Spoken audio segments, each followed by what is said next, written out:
it takes to live above myself. Just 10 items. See, it's 5 in here and 5 right there, and if we go real fast, we might get them all done. So I'm kind of moving kind of fast today, which is very, very, very, very, very abnormal. So we're going to do this. All right. Verse number 2 starts off as what? What does it say to us? He that walketh uprightly, that's 1. And worketh righteousness. That's 2. And speaketh the truth in his heart. That's number 3. So we're going to deal with these first 3. And we're going to take some time, because these are very important words, very important things for us to understand. If I'm going to make it, if I'm going to abide in the church, if I'm going to actually have the qualifications that God requires for me to be in the church of the Lord Jesus Christ, and also one day to be able to go into a city called heaven, I better know what it's going to take to get there. And David already had a view of this already. So let's get into that. He said, he that walketh uprightly. We know that walketh means how I live, how I do on a regular basis. This is my constant way of, to walk is physically to move forward. That is it's called controlled falling. I'm constantly moving forward in my life. I'm not moving backwards. I'm forgetting those things which are behind. I'm reaching forth for those things which are before. I'm pressing for the mark for the prize. So I have a purpose. I'm living a purpose-driven life. I'm going somewhere. And I'm going somewhere real fast. But there's 3 aspects when I look at that uprightness. We talk about a word called integrity, a word called honesty, and thirdly, a word called loyalty. Those 3 things specifically. We talk about uprightness. That's, what are the 3 again? Integrity. Loyalty. Honesty. And honesty. That's all right. It's still the 3. It's still 3 things specifically. When you speak of integrity, understand what you're saying. The word integrity actually comes from a word, talk about integer. You know the word integers? I'm sure we had in school. That was whole numbers. Remember integers? It's a Latin word meaning integer. So being whole. But the integrity speaks to us concerning a wholeness of spirit. It's talking about balance and moral law. It's how I carry myself in society, how I should be when I come in contact and interaction with people. It's how we are, who we are.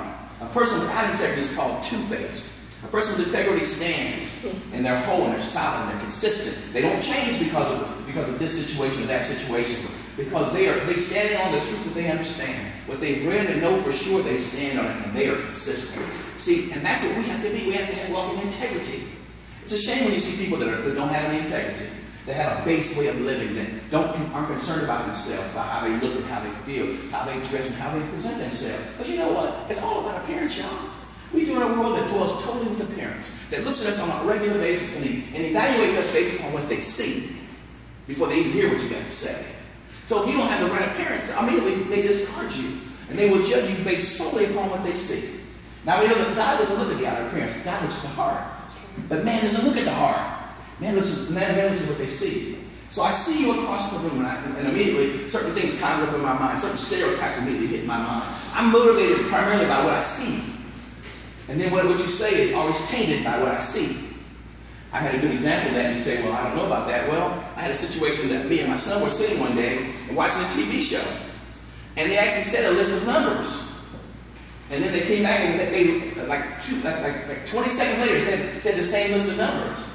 Now, if you looked at the screen, they looked like they were saying 3225. The numbers actually said 3115. I heard 22. I saw 22, and it was not what I heard that affected me. It's what I saw. So I took that and ran. I said, isn't that something? How easily we are deceived by what we hear. We think we hear one thing, but it's what we see that directs our mind. Because like a lot of people say, I can't hear what you're saying because what you're doing speaks so loud. So you may say one thing, but I'm observing your actions, your reactions, how you're doing things. That's what motivates and moves me. That's what affects my spirit. And I say, well, all right. You say, well, that was for this. And it's like, I may not be able to hear what you have to say because I see what you're doing. Or I see the action. Whatever that sight is what stays in our minds. So immediately it's tainted by what you say. So immediately, no matter how good what you're saying, I can't hear it for what I see in you. So a person with integrity doesn't do that. They're consistent. They walk in what they say and they act the way they should. They're ethical people.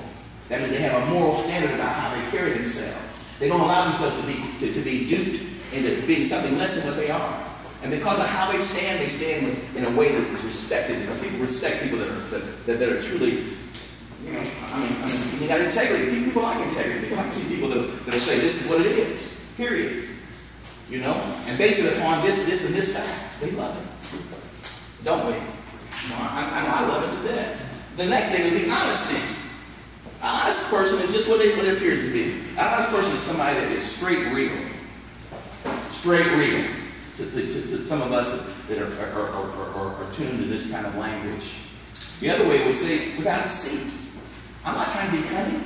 I'm not trying to be sneaky. I am telling you the truth. And that's the truth. I'm not just telling you, I am living. I'm showing you the truth. Because I don't know about you, until you start being the truth, you ain't got no truth to tell me. That's right. Because I've heard people say, do as I say, but not as I do. You're of no value to me. Because I'm looking at you. That's the reason why mothers and fathers have such heavy responsibilities on them. And I tell anybody, we have a tremendous responsibility. Because our children are looking at us. Our families are observing us. The people around us see us on a regular basis. The Bible says we're a city set up on a hill that cannot be hidden. You remember reading that over and over in Matthew. All right, so we know that. So God put us in an exalted position for one reason. Because we have others that are coming through us and by us, who are coming up under us and around us. The people that will hear what we have to say. People within the realm of our level of influence that need to hear something good from heaven. They need to see something that's better than what they see on the street. Because all they're getting is street knowledge and they're getting nothing to the trash. And they're going to find themselves out in the same trash that you say, well, I want better for my children. You can't get better for your children if you're only showing them that mess out there. The only way to get them better is to give them something based in God. Something that's real. And that's why I say honesty is important. It's be honest and say, yeah, I messed up. I sure did. But you know what? It ain't going to happen again. You don't have to worry about me. I'm that fella. Because you know what? It means something to walk in that level of honesty, that level of integrity. People respect integrity. People respect somebody that can stand up and say what they got to say and mean it from their heart. So we talked about integrity. We talked about honesty. Now the last one is one I guess it kind of surprises me sometimes. It's surprising because how often people just kind of overlook it. You know what I'm saying? And it shouldn't be like that. We should never find ourselves so easily wiping away what is so necessary in our spirit, loyalty. Some people are not loyal. But loyalty means I'm putting your interest above my own. But never will I put your interest above my own to the point where I'm doing something that's wrong or illegal or immoral. See, that's where whistleblowers come into play. You know what? I got your back, and I love you, and I'll protect you. But the moment you move in an unethical manner, you start doing something that's not morally sound, or spiritually correct, or legal to any extent, I'm sorry, I'm going to tell on you. And I expect you to tell on me. Don't do me no favors to cover somebody's wrong. Don't do nobody a favor and not be honest with people.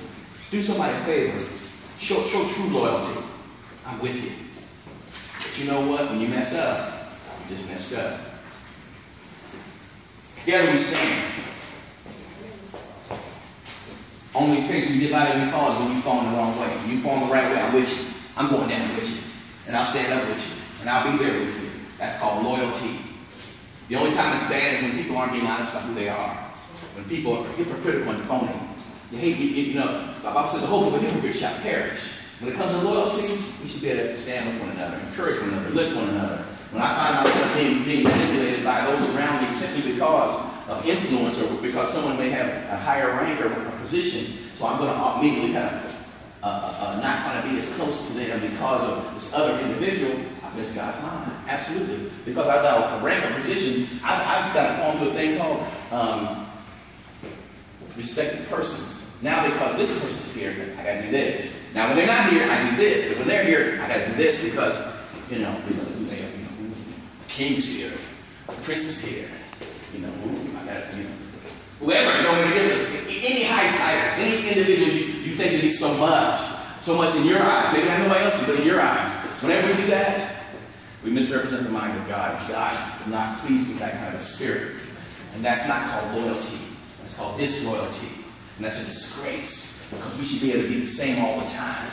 What I mean is inconsistency of life, inconsistency of purpose, inconsistency of obligation. We have a responsibility before God to be upright in our actions. That means to fully be balanced. That means to walk in integrity. It absolutely means to walk in my integrity. It absolutely means to walk in my honesty. It absolutely means to walk in my loyalty. This is what I should be and should do on a regular basis. If I'm not doing those things, I'm misrepresenting what upright is, and I know where I can't go. That wasn't so nice, was it? All right, the next part of that says, and worketh righteousness. And that really shouldn't be that hard to understand. It kind of is what it is, people of God. That's doing right no matter what. Doing right all the time. But worketh righteousness. That means continues to do what's right. The scripture I would give you would be in the book 1 John, the 3rd chapter, verse number 6 and verse number 10. If you want to chase that real quick, I sure would appreciate it. And that is worketh righteousness. 1 John, 3rd chapter. All right, let's get there. 1 John.